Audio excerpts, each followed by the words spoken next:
ఒకటవ అధ్యాయం 10వ వచనము ఆఖరి యొక్క వచనము మాటలో ఒక మాట రాయబడుతుంది.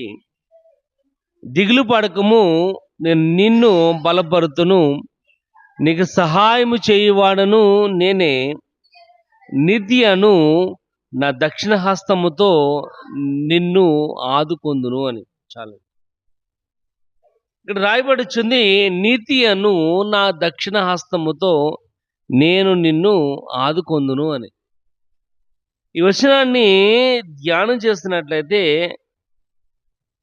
దేవుడు ప్రస్తుతము మాత్రమే కాదు కానీ రాయబడుచుంది, ఆయన అన్ని విషయములలో యాక్టివ్గా ఉండి నిన్ను తన చేతులతో హత్తుకొని నీకు సహాయం చేసేవాడుగా ఉన్నాడని ఈ వచనం మనకి తెలుస్తుంది.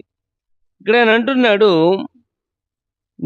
నేను నీకు తోడై ఉండును, నేను నీ దేవుడినై ఉన్నాను, దిగులు పడకము, నేను నిన్ను బలపరుస్తును, నీకు సహాయం చేయవాడను నేనే, నీతియను నా దక్షిణ హస్తముతో అంటున్నాడు. కాబట్టి ఆయన యొక్క చేతితో మనలను పట్టుకునేవాడుగా కనబడుతున్నాడు. ఇక్కడ రాయబడుచుంది, ఈ వచనంలో ఆయన యొక్క అపారమైన శక్తితో, న్యాయముతో మనల్ని బలపరిచేవాడుగా, మనల్ని ఆదుకునేవాడుగా, మనం పడిపోకుండా ఆయన నిలబెట్టేవాడుగా కనబడుతున్నాడు.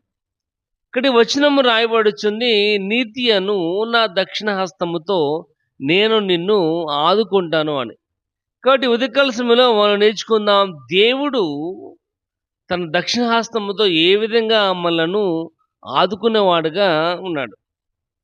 ఎందుకంటే ఒకసారి మనం చూసుకున్నట్లయితే